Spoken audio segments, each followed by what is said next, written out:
Welcome to the show about all things making music, from the creative process and workflow to gear and recording techniques. I'm your host, Brian Funk, musician, producer, Ableton certified trainer, and author of the 5-Minute Music Producer. Let's learn to become better music makers. Welcome to the Music Production Podcast.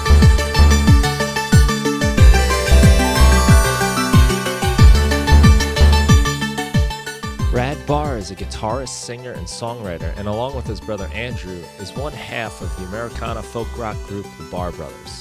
The Barr Brothers just released their new album, Let It Hiss, which has a more vulnerable, stripped-down sound that embraces human imperfection and spirit. Brad and I had a great conversation about songwriting and the production of the Barr Brothers' new album, Let It Hiss. Brad shared how a minimalist approach, including a 4-string guitar, helped guide the songwriting and production of the new record. And Brad even demonstrated his polyester thread trick on the guitar. Please welcome Brad Barr to the Music Production Podcast.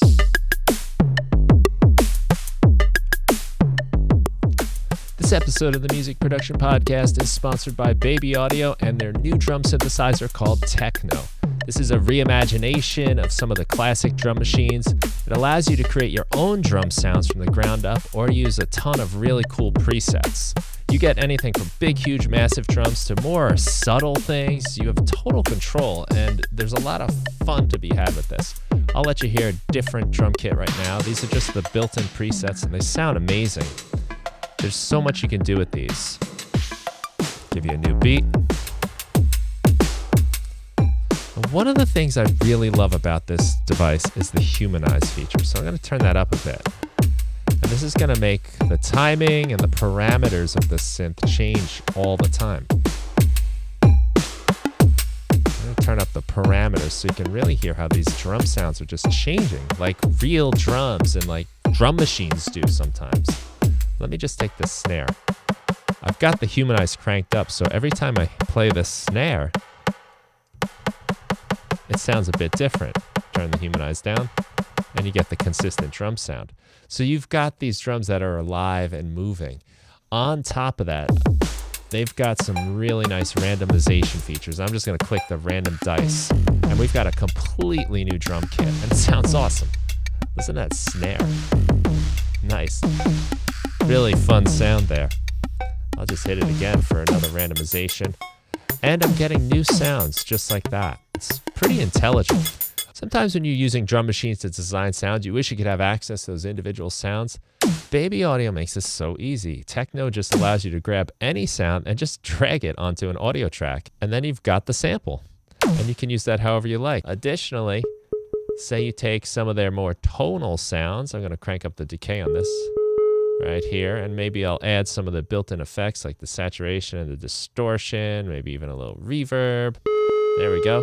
And I'm just going to drag this right onto a track that has my simpler, which is a live sampling device. And now I've got a playable instrument.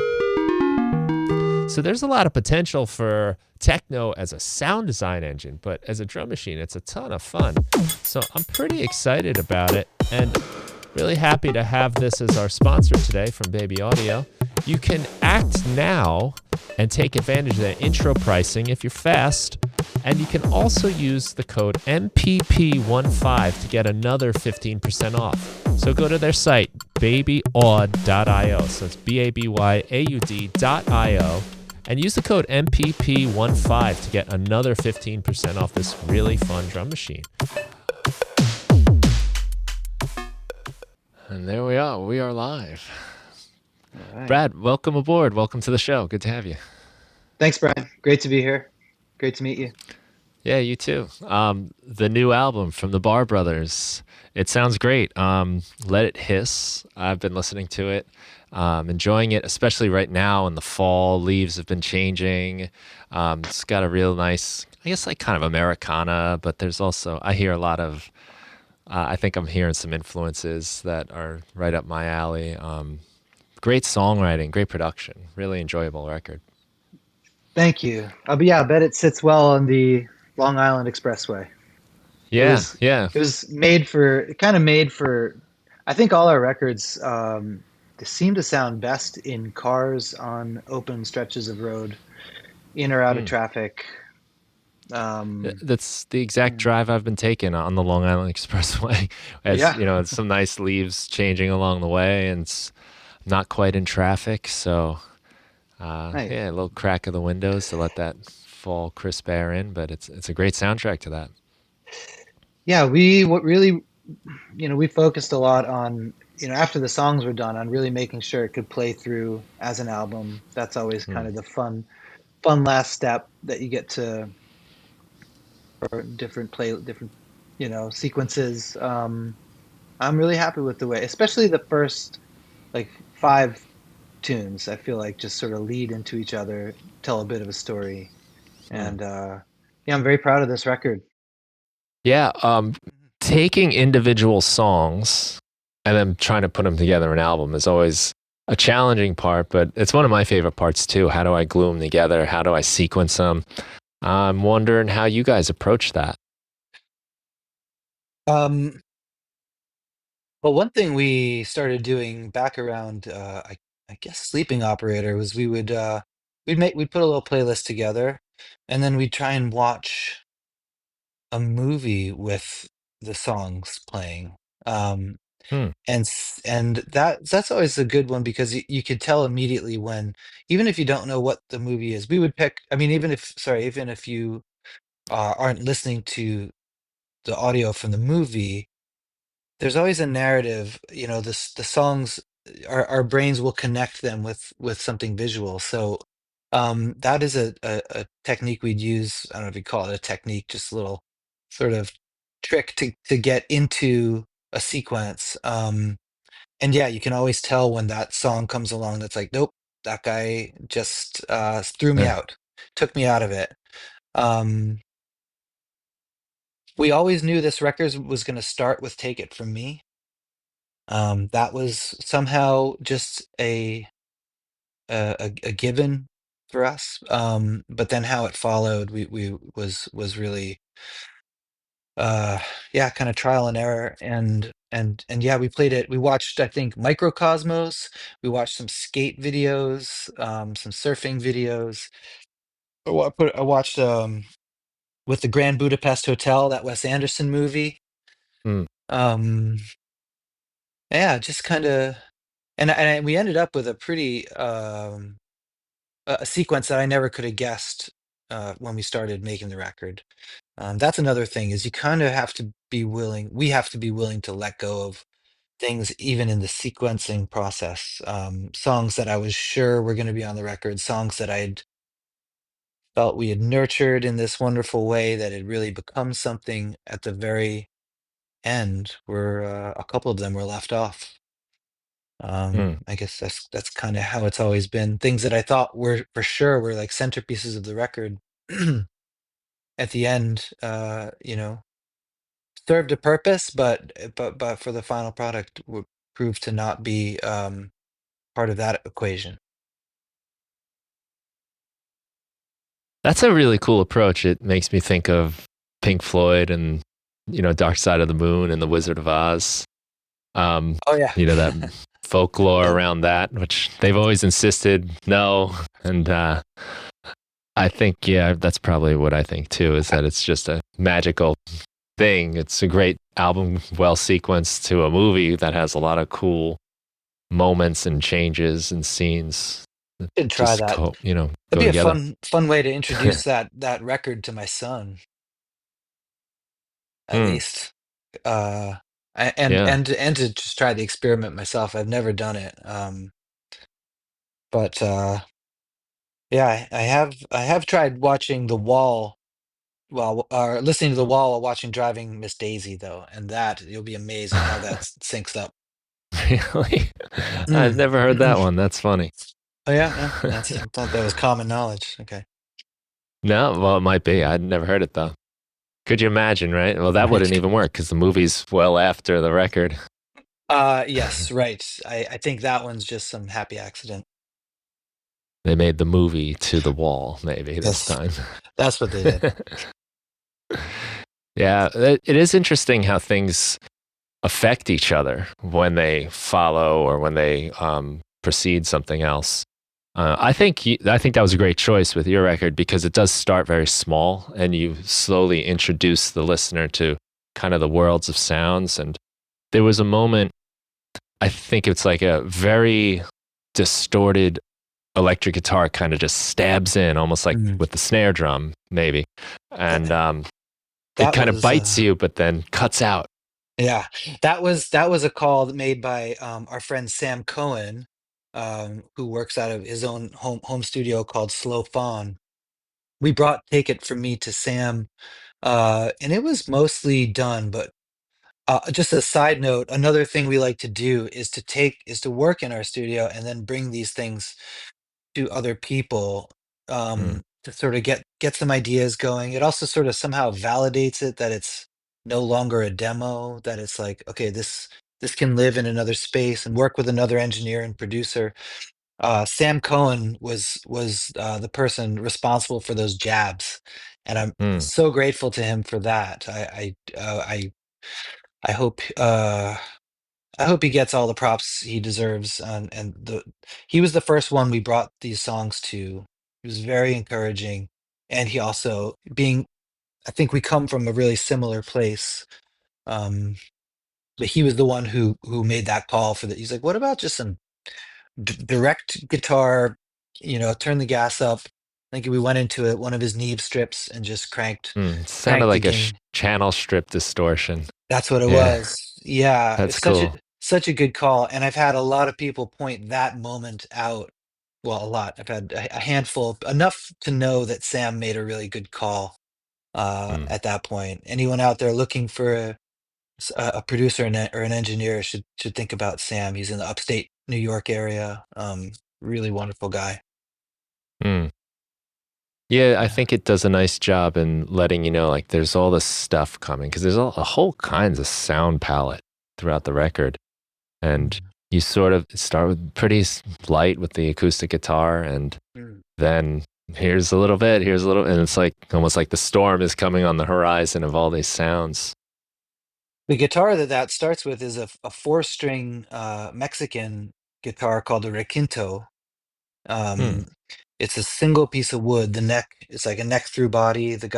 My friend Alfonso in Tulum just starts with a giant block of wood and carves away until he's got this really wonderful chunk of wood and puts the top on, a very light top. It's got so much bass.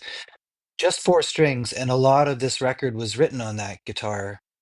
Um, I think the limitations that it gave me as a writer, and an instrumentalist and someone who's pretty proficient on the guitar, suddenly I just had four strings to work with. I think it's another reason we wanted to start the record with that sound, was the kind of h- how much that instrument gave to the record, firstly, and second, it's got a lot of humility in it, and I think that sort of a theme on this record, lyrically and production wise, was trying to bring a sense of humility to the production and to the songwriting. Right, I get that. Yeah, the title, I think it was Own Up to Everyone. Owning up Has to that, everyone. yeah, has Yeah. that kind of humility to it. Yeah. It's really threaded throughout there. I mean, yeah, it was a great there was a lot went down in the 4 years, 5 years, you know, but for my songwriting, a lot of fuel for that. And but yeah, I'm glad you recognize that that song would maybe be like the center piece in of that theme of the record, Mm, you know. right. Now, Yeah. how does that affect you having those four strings? Is it tuned like the low four strings on a guitar or something like that? Or Um totally different? I have 2 tunings I fluctuate between. One is that, like, the "Take It From Me" tuning it's actually tuned like a ukulele, which Okay. but without the high low, but That octave high yeah, top string. Yeah. yeah, so, like, the top 4 strings of a guitar, it would be, in this case, G, C, E, A, Okay. yeah, G, C, E, A. But most of the time, I bring the G down to an F, keep the C, bring the E up to an F, so I have F C F A, which is just a nice kind of a power chord. I can play Yeah. I guess AC/DC that's tunes on that. almost like drop D kind of Yeah, positionings and stuff. exactly. Yep. Or Hmm. like one of those, like the open D major D, where it's like D A D F sharp, like that, just that range Yeah. with with a major third on top. So really satisfying. And when you don't have it, when it's just those four strings, the just the satisfaction. I mean, I also think to really articulate a song, you definitely don't need more than those four harmony options, root, Hmm. fifth, octave, third, and that's kind of can pretty much outline any song you need with those four. And as a guitar player, again, I felt it was a really useful exercise to have things reduced to those four strings. And as a result, I got a lot of songs out of it. Um, Yeah. yeah, at least I would say close to half the songs on the record were written on that. I could see how having that restriction would force me to go to singing faster instead of trying to figure out melodies on the guitar. Um, since I've only got a few options, really, then I would bring my voice in sooner. And I always find the sooner I can start singing, the faster a song happens and the more likely it even happens at all. Yeah, that's a really good point. I've been saying that recently as well. Even if I have one lyric, one word that I can attach to a piece of music that I'm working on, it's got a lot more staying power. I mean, I'll hang on to a song for years, sometimes like 5 or 6 years. I still have songs that I'm kicking around that just have, one word, a name, Elizabeth. Mm, And I can associate that with the music, and it's kind of got more, it just digs in a little more into the brain, mm. and like, yeah, way more likely to finish it uh quickly or slowly. But Take It From Me was like that. I had that one lyric. Basically, I do try, like you just said, I try and vocalize as quickly as possible so that something connects, and then I know that I got something to work with. Mm. Yeah, and that's a good lyric too, because there's so many places you can go with it, and it's also a clear statement. Um, it suggests experience and almost like a candor too. Like, hey, let me tell you something. Take it from me. Yeah. I mean, that's kind of Trust me, and that's like the yeah. double entendre, and but like, and that's how it started, I guess. But like pretty soon after that lyric arrived, I realized, oh, like take it, like just please take it. Like Hmm. I I either don't need it, I don't want it, I want you to have it. You know, I want to see it outside of me and look at it and know what it is. Just take it for me. And then of course, yeah, take it from me. It's the last lyric is it's going to be all right. That's where my experience comes in, I guess. But Mm. you know, um some optimism. I notice that too when I'm messing around in the computer and just kind of coming up with ideas and throwing together chords or whatever. When it comes time, you got to save it eventually. I try to give it something. It doesn't always stick, but just something to give it a personality and identity. And I do find attaching some kind of wording to it to be really helpful. And sometimes it just winds up being what it is. Those sort of moments that you're just like, okay, call it that. And then Yeah. let it be. Yeah. Yeah. Sometimes I even think like I don't necessarily want it to be this, but like oh, I remember a story with Paul Simon where said he had this lyric Graceland, and he was like, well, this is obviously a placeholder. Like I don't, Mm, the song's not going to be called Graceland, but like right now right now, just to get the song written, I keep saying, I'm going to Graceland, I'm going to Graceland, but you know, then he says how he kept looking for this other like what is that a substitute what's that a placeholder for? What's the song actually about? And after like a year or two or something, he's like, I can't seem to swap this out. Like, so he just kind of accepted that that's what the song was, and took a road trip to Graceland to just be like, all right, if that's what the song is, I'm just gonna go have an experience with Graceland. And I guess that's how he finished writing the song. I had an experience like that with the song off our last record called "Song That I Heard." I was like, "There's no way I'm calling this song "Song That I Heard." But after like 2 years of looking for something else, I just surrendered. I was like, "I guess that's what this is," and that's when my brother told me the Paul Simon story. Like, okay, That's cool. all right, I can accept. Yeah, Yeah, sometimes you have to let them be what they want to be. yeah, They just they start to have their own life, and I think about that a lot with music and songs and releasing them, and it's like the bird flying out of the nest type of thing, and it just takes on its own life, and all you have to do is just help it get there. yeah. We can really screw a thing up by Mm. tweaking it too hard. I've got a lot of examples of that in my own life, and I think that's Not just music. not just music. No, absolutely not. I think it's one of the virtues of having my brother to work with. We can both keep each other in check that way. Um, I imagine it would be a lot harder working just by myself,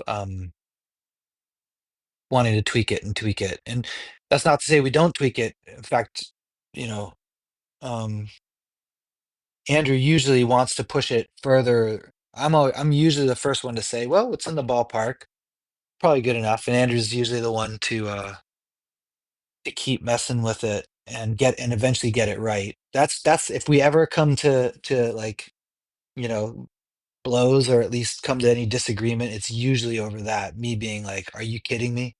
Like you want to put a floor time like it's being mixed right now." It's like he's like, "No, I think this is really going to be the thing that makes it." I mean, happened a lot during this record, and I just have faith in, you know, he's almost always right about that stuff, and it's nice to have someone to bounce things off of. Not, props to anyone that can do it, that brings a record to its close, on their own. I know it would be very difficult for me. What is the age relationship between the two of you? He's born May 25th, 1977. I'm born July 27th, 1975. So Okay, it's so about that's 22 months. hmm. And that means you guys really went through it all together. So all the ages, and so no one really understands you and your experience quite like him, and same vice versa. That's a really cool Yeah. thing to have, and as a foundation to all of this stuff. Yes, I absolutely agree. I mean, it comes with its challenges too. I mean, we've been through that much. He knows me that well. We also have all our baggage that we bring, that like, Hmm.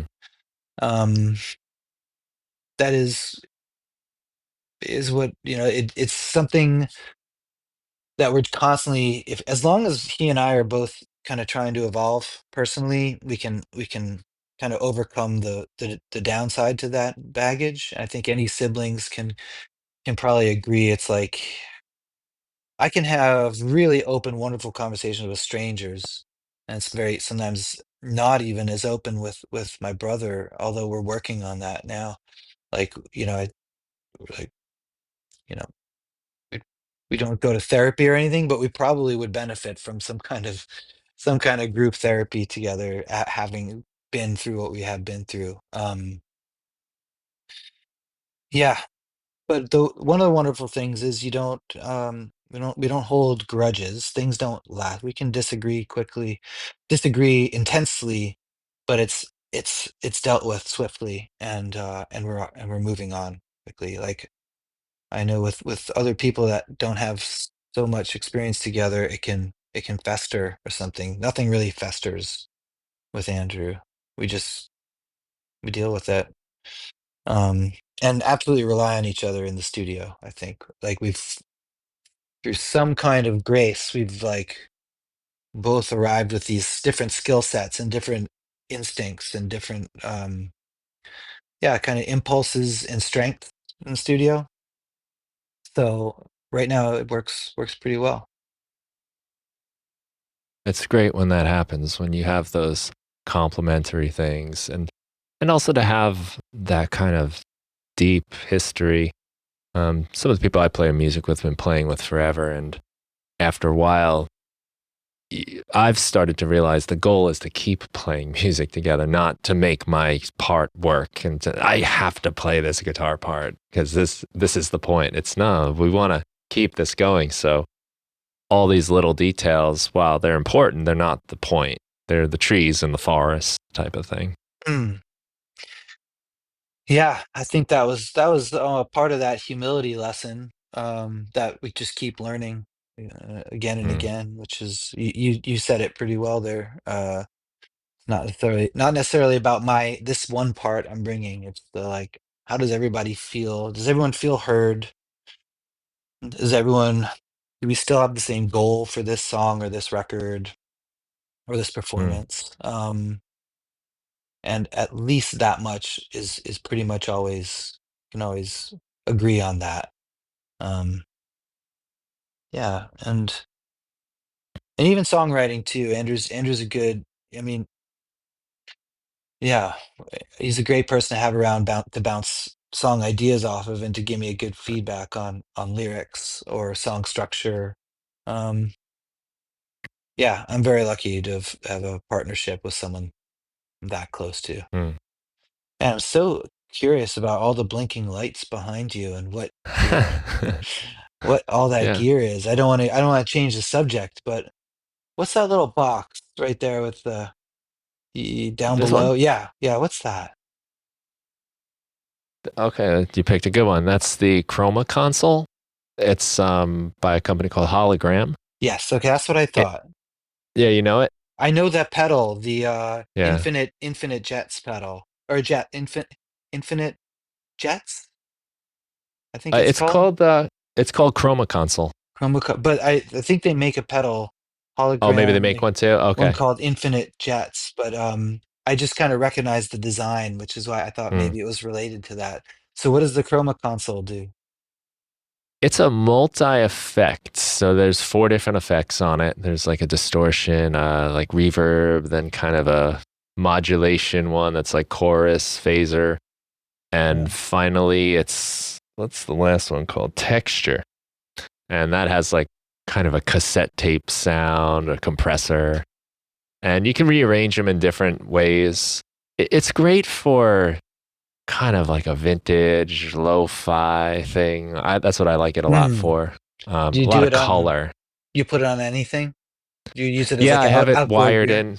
Yeah, I have it Mm. wired into a patch bay so I can call up a device inside of Ableton Live I use, and it's just all routed to it right away, so I can throw it on drums or the whole mix or vocals or Oh, cool. anything, and also just kind of twiddle the knobs while I'm sitting here recording whatever it is I'm doing. Like a live performance kind of Yeah. thing. Oh, cool. Okay. It's a very cool pedal. I've really only scratched the surface with it, but every time I start using it, I'm like, that's cool. And then I'm done playing with it because I found what I needed and Wow. move on.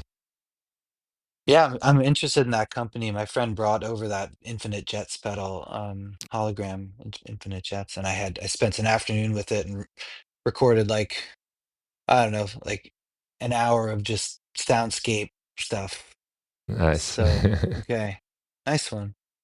Yeah, you'd Uh, probably like it. I think listening to there is a lot of soundscapey things going on this record that, you've got kind of at the core I would say like a guitar singer songwriter thing, and then Mm. it's you know its own world and universe. And Yeah,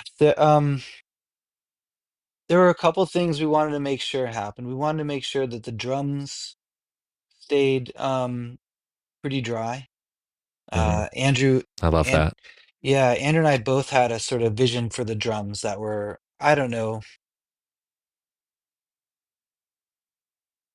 yeah, I mean, Ringo Starr and the Beatles always are such a reference point for that dry drum sound, but like um Harry Nilsson as well um came up as for us as some, somewhere to look, a kind of West Coast carefree thing, but that didn't, it wasn't weighted down.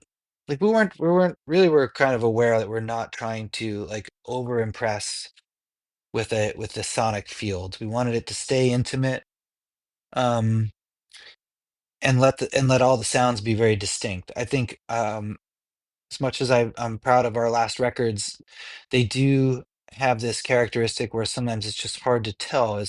It's a bunch of horns mixed with an organ, mixed with human voices, mixed with three guitar tracks, and it's these like really fluffy, fuzzy, indistinct sound palettes.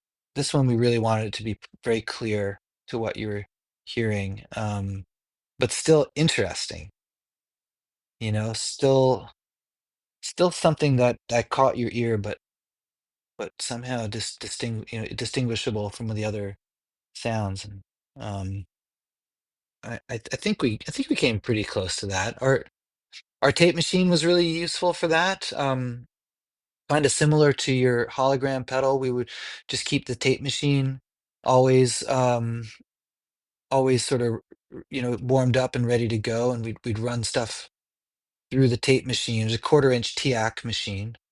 Um, we didn't know what we were doing with it when we bought it. We just knew that um, we wanted tape to be involved because of just our experiences over the last few years, and feeling like it was going to be the thing that gave it some kind of tangible, some texture, something natural. Um, and we would route it mostly drums, but like some percussion stuff, some voices, just run them through the tape machine, some guitars, and put it back into Pro Tools and line it back up. Um, I and just sort of sample it on there and yeah, pull it well, back. but like do the, just let an entire drum track, record onto the tape, and then play back, output it back into Pro Tools. Which, is nothing new, but for us, if you listen to the song like She Doesn't Sleep with the Covers On, that was a really good example of the drums getting a pretty saturated treatment, a pretty like obvious treatment from the tape. Hmm. Um, also, also can't overstate how much the engineer John Lowe played in pulling this thing together, because like I said, Andrew and I are pretty amateur engineers. Like, we know how to keep a signal path out of the red, and he's really good at engineering his drums. I'm pretty good at engineering guitars, but it doesn't take a genius to get a decent guitar sound. But our gear, we don't have a like super high end studio. John Lowe, our mix engineer, was able to take all these sort of amateur recorded recordings and bring them under this sort of the skill set of his expertise, and mix the record um expertly. um yeah. Did you pick up on any tips or strategies? You know, because having your stuff then be put in the hands of somebody else to Mm. like take it and pull it, rein it in, I'm sure there must have been some insights or lessons um along the way. yeah, well, the first really striking one, and it just made me realize how what the difference is working, myself we use Pro Tools, versus an like highly skilled engineer like John. the speed of which he's able to do things, and also seeing how quickly he could mess with tempo and key. Like I'm not that versed in Ableton, but I'm sure the same, um, the same software kind of it applies to that software as well. Um, yeah, just being able to play with the tempo of a track after we'd recorded it, because Mm. there were several times where we were like, I think we're just a little too slow, and we'd turn around, talk about it, and then John would, like in the span of 2 minutes, he would say, "How's this?" And we'd like play it back. He's already bumped everything up 4 BPMs, and it's like that's it. Like you just Mm. so yeah, that technology has taken a huge leap forward. It's the sort of samples or ticks in Pro Tools with the like um, Elastic Pro feature in there, being able to play with things like tempo. Otherwise, I mean, otherwise, he just sort of affirmed what we thought all along, which is like get the right, like if you got a good performance, I can work with it. Like I can work with something. The title track, "Let It Hiss," was we recorded that with not thinking we were making it out. We just wanted to get a groove onto just a little jam onto tape, onto onto Pro Tools. Mics were everywhere.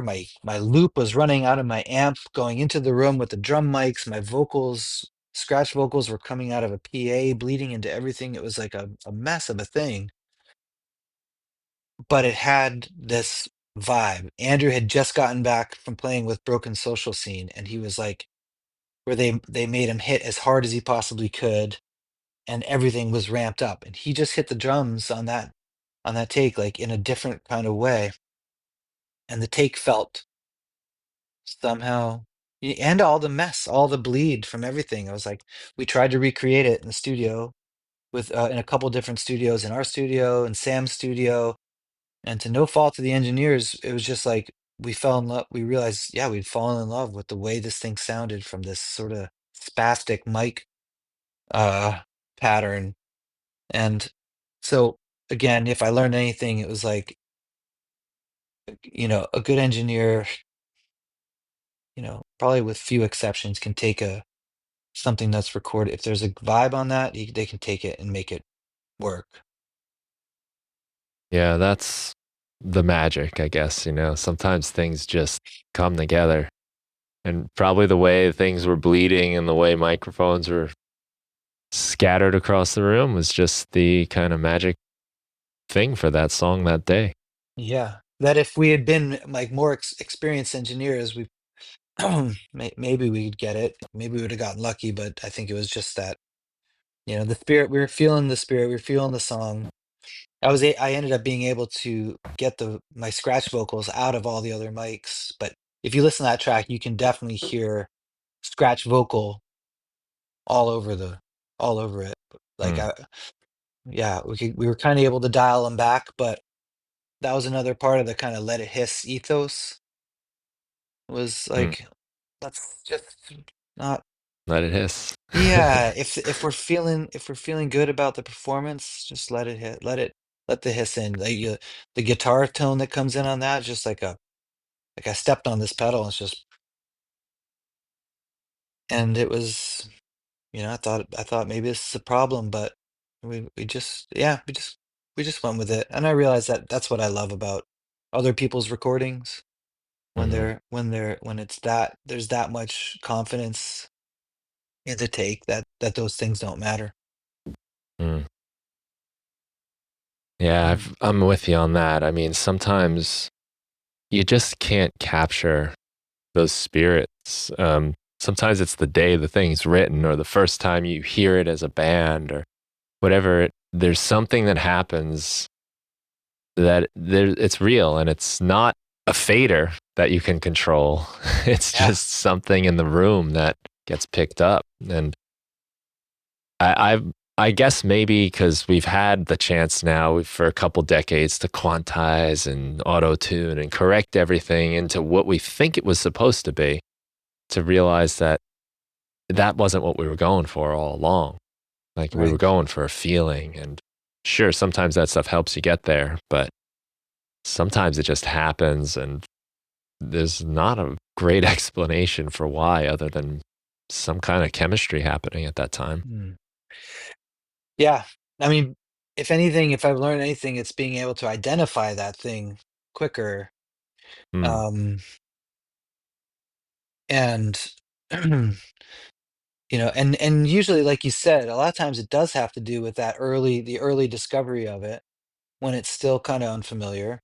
That's not a it's not a rule, but um like another Tangerine, the second to last song, that was written right at the end of the record, and I think by that point we'd come to realize that like there's a lot of the inspiration is, or a lot of the beauty of it is that first inspiration. So we kind of I think we by that point we realized to just let's just get it. Let's just get mm, excuse me, let's just get the thing before we overthink this.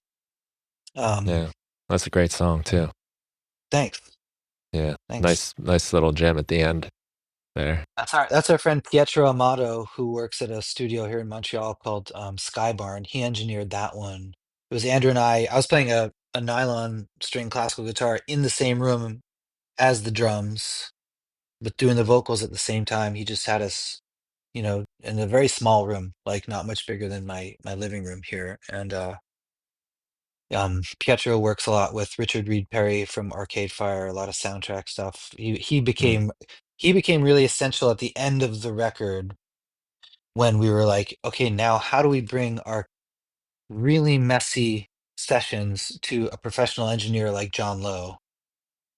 And it was a helpful stage to have Pietro clean everything up, get it into folders, trim stuff. We looked out for crossfades. Pietro was like our pre-mix mix engineer. mm. Another really important stage for us on this record.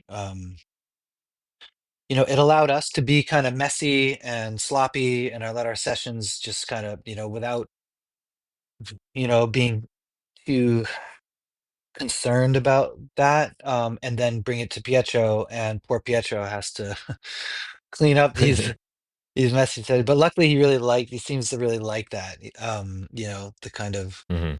that that cleanup work. He lets us know, like, you guys, this is a fucking mess what you've made. Um, but yeah, that was crucial. But I really like that process. We can kind of sprawl, work with someone closely to clean it up, and then get it to, Pietro could have mixed the whole thing too, but we really wanted to work with John Lowe um on this one. Just felt he had a good sense of what we were trying to go for. Well, it's nice because art is messy, and you, if you're constantly cleaning up after yourself, you can fall out of those moments of inspiration and lose the thread that you're trying to keep going through the thing. Yeah. I mean, yes. That said, you can also get yourself in the weeds really quickly if you're not Mm. organized when you're recording. I can lose track of stuff really quickly, files ending up all over the Audio place. 17. You're like, Yeah. Yeah, yeah, name the stuff before you track it. I learned that you can't yeah, name it at the end and then go back and find everything. Yeah, right. that that's another virtue of working with an experienced engineer. A lesson it's taken me 10 or 15 years. I still am confounded by file management and storage. Hmm. Yeah. But um, It's not the fun stuff. I did not listen in school to that part of the lesson. I want to ask you about this thing with the thread you do on the acoustic guitar.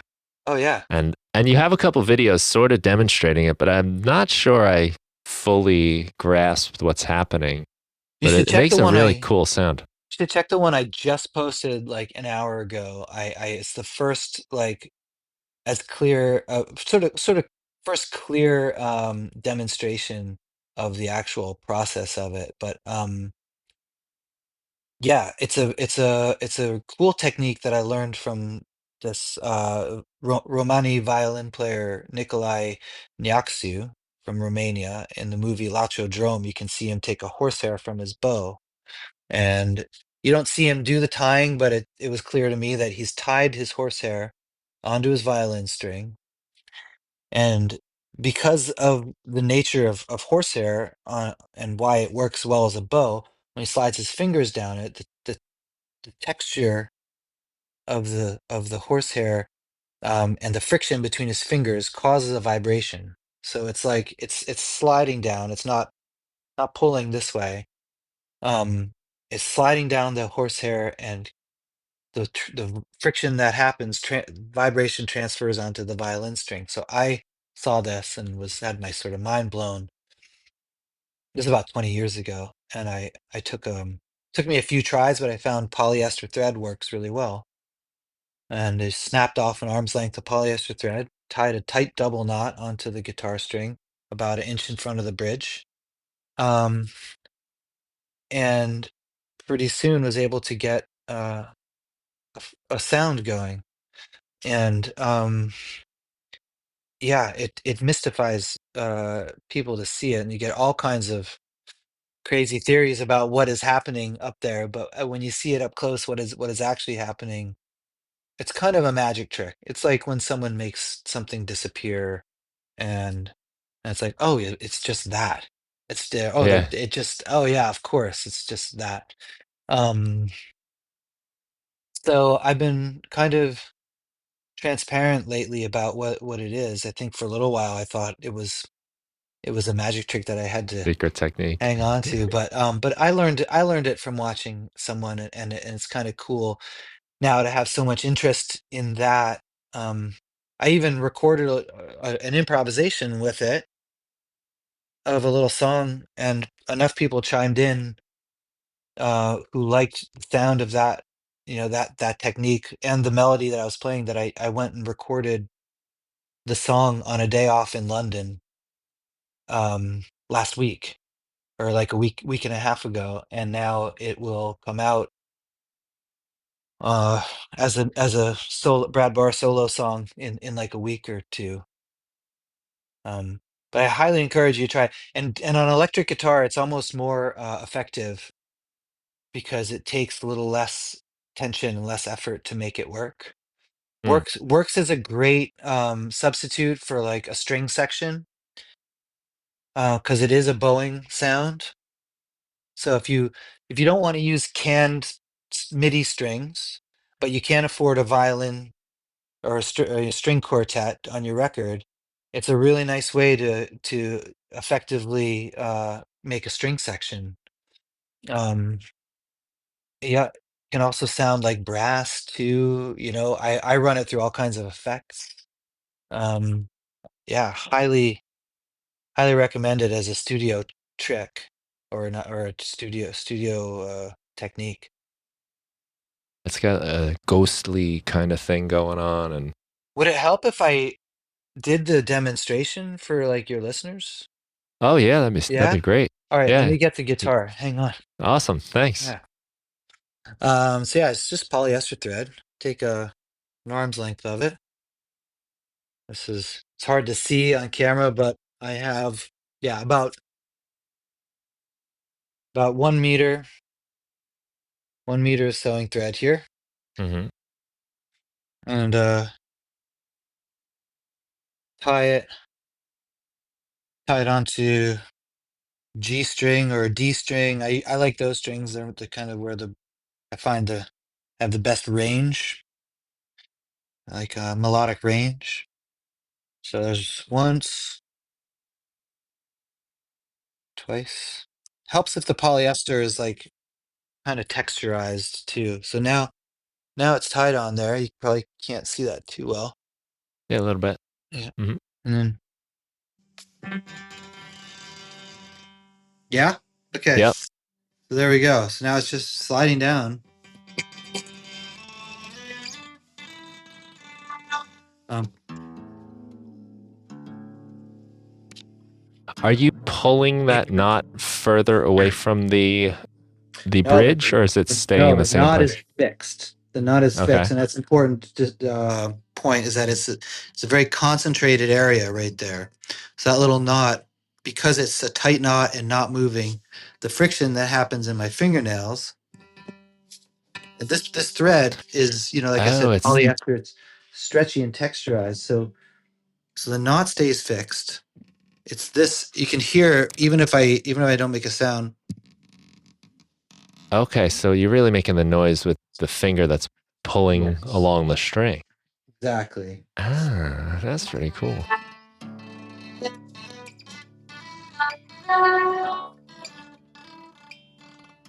And I can kind of hammer. Uh,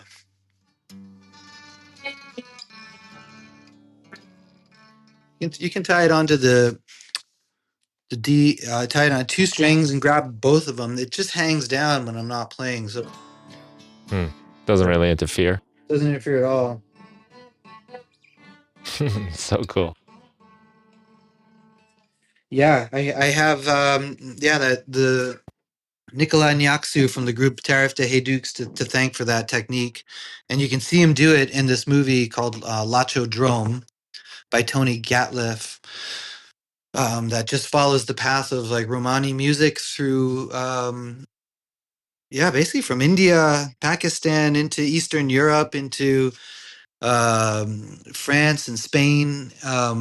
It's a really wonderful story it tells of how this, uh, what they would call the gypsy music, unfolded into our culture, and Hmm.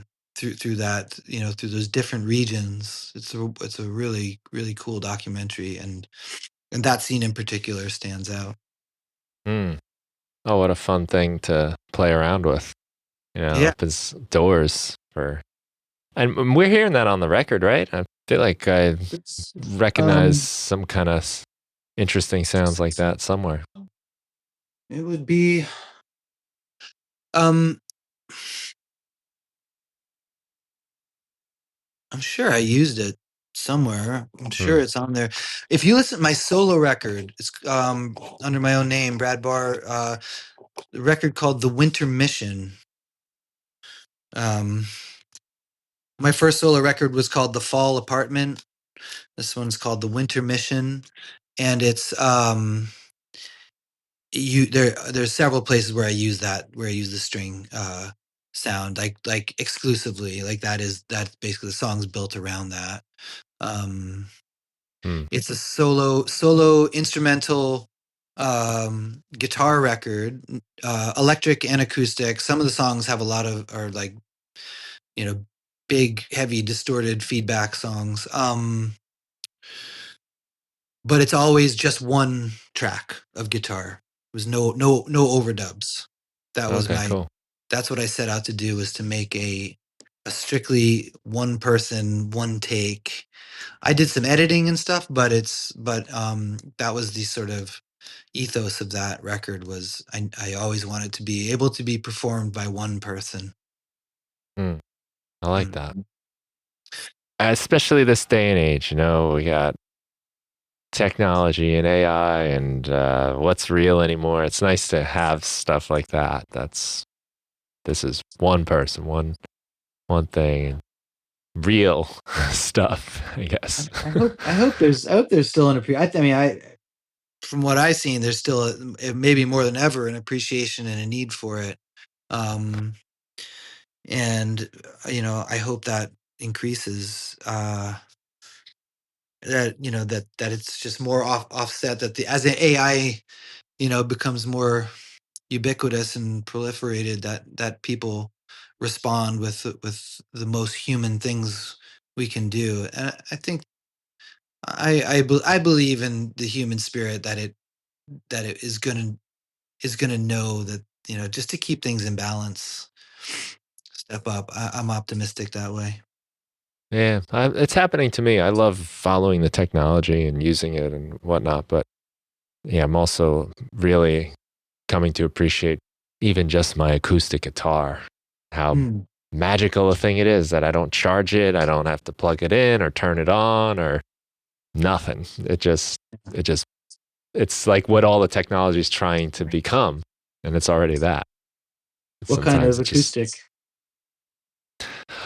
the my nearest and dearest is it's an old Gibson. Oh, It was my grandfather's. He was oh, trying to learn sometime in the 60s.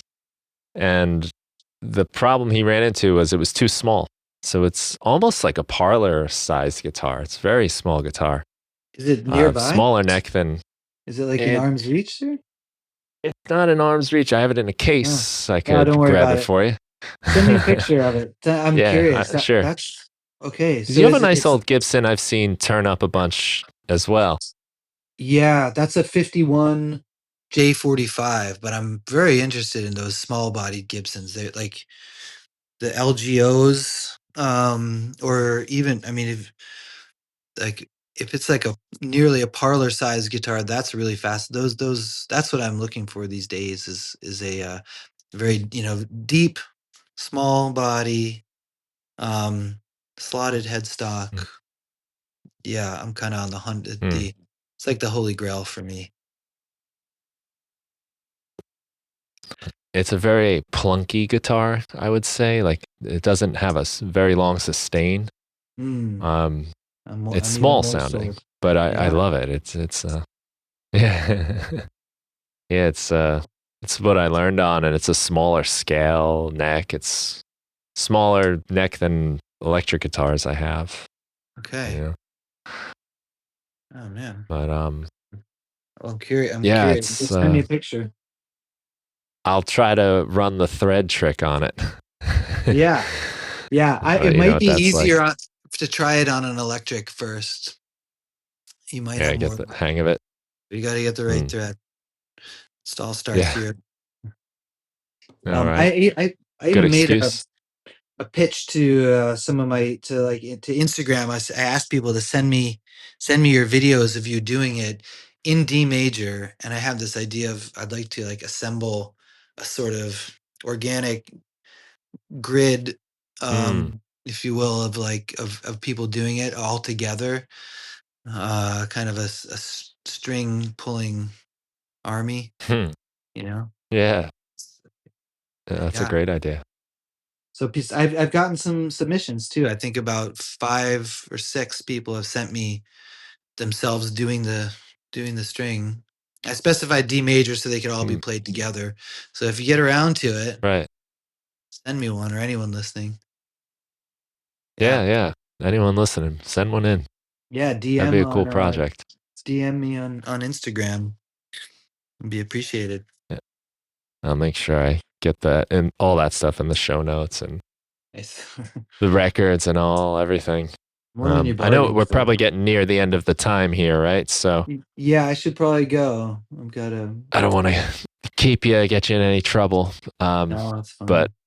I'm really enjoying your stuff, the world you're creating musically, very creative and inspiring. And I've really enjoyed talking too. I feel excited to visit some of these ideas myself. So that's always my favorite thing to take away from these conversations is a little inspiration. So thank you. Nice. Thank you, Brian. Yeah, enjoyed talking with you too. Thanks for all the kind words. Thanks for taking the time to give me some airtime and pass it along to your listeners. It's really appreciated. Means a lot. Yeah. Well, thank you. Yeah. And Any thank last you, everyone thoughts? else. Any last questions? You think of one, I'll think of one. All right. You mentioned earlier when we were talking about the album flow, right? The cohesion between the songs. About you said kind of quick, letting things go again. I'm wondering, what do you mean by that? Are there some things Hmm. you've had to let go of, like musically, or is it more specific to ideas, or Hmm. is do you mean even like letting go, like forgetting about things, or just losing control and not and being okay with Hmm. that? Well,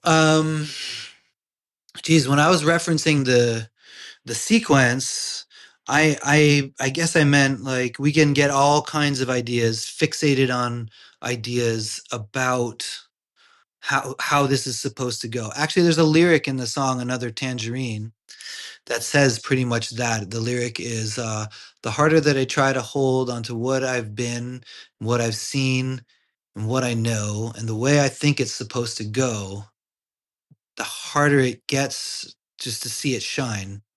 So that kind of summed it up for me. That was one of the last lyrics I wrote, which was came out of it kind of looking back on the record process, which is like all the good stuff that came from this really came from what moments where I was like, I'm going to stop pushing this the way that I think it has to be. Um, you know, and one of those was, for example, in regards to the sequence, like the belief that this one song that didn't make the record had to be on the record. Like this song, I feel like this says everything I need to say about me. You know, this is my statement. This is I wrote it on the like all these reasons I had, and it increasingly became more and more obvious. This like trying to place it is problematic. So I let go of needing that to be there for my own because of ideas I had.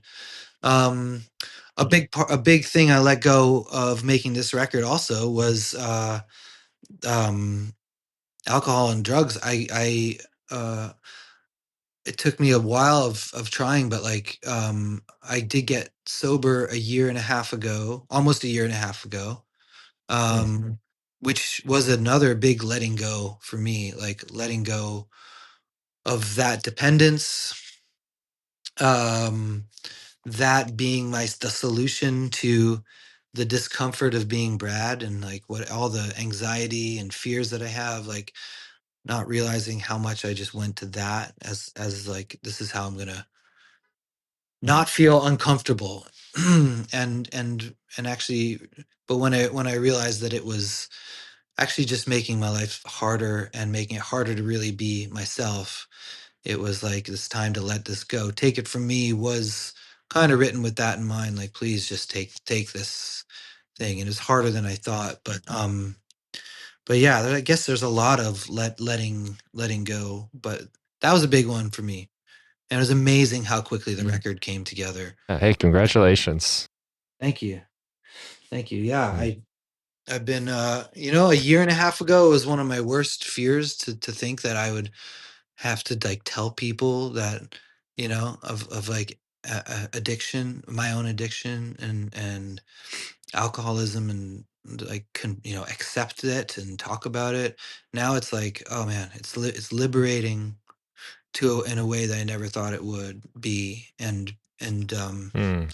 and the record my relationship with Andrew just we just locked in when that became a priority for me and we were able to finish the record. Mm. Until then, it was like somebody's messy room. I couldn't find anything, didn't know where to put stuff, pick something up, drop it, like had no real way to nurture the songs because I had no real sense of like what my role was other than kind of a fuck up. Um, at least that's how I saw myself. And it really, yeah, the whole thing came together when that happened. So that was another big letting go. Um, and I would say to anyone struggling, to anyone not struggling, and who's finding drugs and alcohol just fun, I like go for it, like enjoy it, let it rip, have fun with it. A lot of great music has come from that. But if like you're having any concerns about it, how it's affecting your life and your artwork, music, art, life, being a friend, being a parent, a brother, a child, I encourage you to drop me a line. I'm always happy to talk about it, share my experience. Um, I'm easy to find and always happy to share my experience with it. That's it. That's very generous of you. Yeah. It's the type of thing you need a lot of support with too. And Oh yeah. it's great to hear from people that have gotten through it and are getting through it and figuring it out. And Mm. yeah, I'm very happy for you that it's worked out like that. And what a bonus too for you and your brother to connect even deeper. Yeah, yeah. I mean, of among many bonuses, it's one of the Hmm. big. Yeah. Hmm. Yeah, That's well, great. thank you. Thanks for giving me the platform. I don't try and like put that forward. And in fact, with this record, I didn't try and put it forward because I want people to have their own experience with these songs. A lot of the songs were the result of like it's experiencing joy, a certain kind of joy and liberation from it all, like not directly about that. I didn't want people to feel like they couldn't relate to these songs because, oh, this guy had this experience with it, so that's what it is. I don't see it that way at all Hmm. because for me, if anything, it's the the challenge isn't about how to not use drugs or alcohol. The challenge is how to be a human being in the world, and that's just something we're all still trying to figure out. No matter what your kind of the challenges are in front of you, you know, and all the lessons I've learned in sobriety are applicable to every angle of my life. But yeah, so It's thanks for a letting me. crazy thing to think about that we're all kind of winging it. All of us, like every person that ever exists, never got the rule book. Every adult, every authority figure, everyone's just trying to make it as best they can.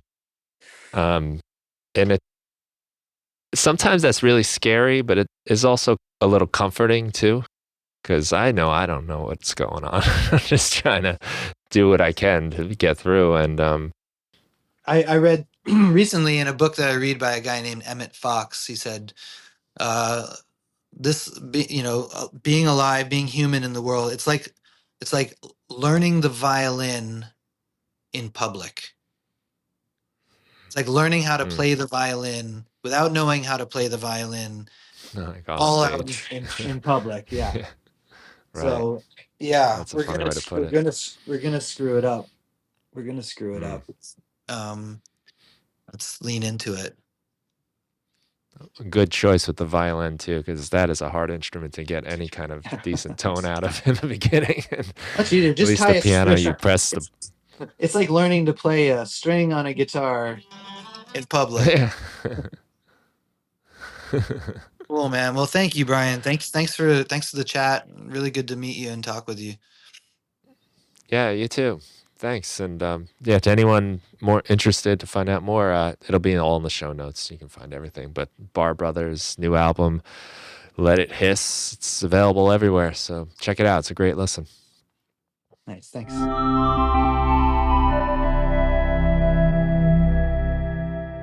Thank you for listening to the Music Production Podcast. If you want to help support the show, the best thing you can do is tell a friend, someone you think that would enjoy the show. I'd also love it if you could leave a review wherever you get your podcasts. And if you want to support my work, you can go to brianfunk.com. I've got tons of Ableton Live packs, tutorials, samples. You can check out my book, The 5-Minute Music Producer, which gives you 365 short music making activities to help you get started, stay inspired, and finish more music. And there's also the Music Production Club, where you get my latest releases as soon as they're finished. It gives you access to a community of like-minded people who are making music and sharing ideas. You can share your music, find new collaborators, and participate in our live meetings where we set up some kind of musical challenge and then make music together and share our results at the end. That's the Music Production Club. It's a lot of fun, and you can find that and everything that I do at brianfunk.com. Thanks again for listening to the show, and have a great day.